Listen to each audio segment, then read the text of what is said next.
Nothing better than some ice cold water. Now, is it really cold? Is the cold going into my hand, or is the heat going into the bottle? Welcome to this AMSOIL Tech Tip. It's all about the law of thermodynamics. That's how vehicles work. Let's take a look at a couple of coolant systems. Now, you can see this first one here.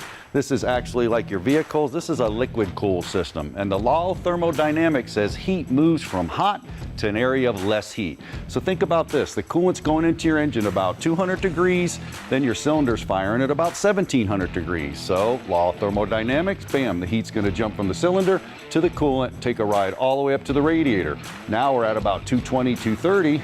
The outside air is at 80, 70, 60. Guess what? The heat jumps off to the outside air. We're removing the heat from the block, boom, throwing it outside. Now you can see it over here. This is a coolant system on a motorcycle here. We're dealing with some Harley products today, and this is pretty cool. On this one, it's firing. You don't have that liquid cooled. You just have air cooled. So you got that huge temperature inside of here, and then you're at the mercy of these fins here for heat transfer to the outside air. I actually have the cylinder right here. You can see it, which is really cool, and my little piston. So what's happening is the piston's going up and down in there, firing, and then we're getting that massive amount of heat, and we're at the mercy of these fins to cool it.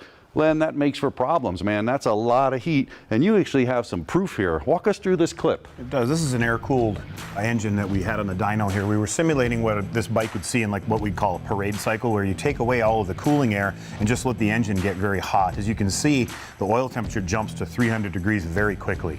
Now that's huge. I mean, we're talking about Harleys and that twin cycle and all that thing going on in there. There's a massive amount of heat. You guys got a product that's going to combat that or actually deal with that. Talk about it. When you're building something for an air-cooled engine, it's important that you look at viscosity breakdown as it relates to heat. So you want to use a real robust base oil, high-end synthetic type stuff to avoid that breaking down. And in this chart we're showing here, you can actually see where the OEM product actually lost more viscosity than ours did, 6 times more actually. Yeah, and AMSOIL actually says that that's 6 times better than the OE oil.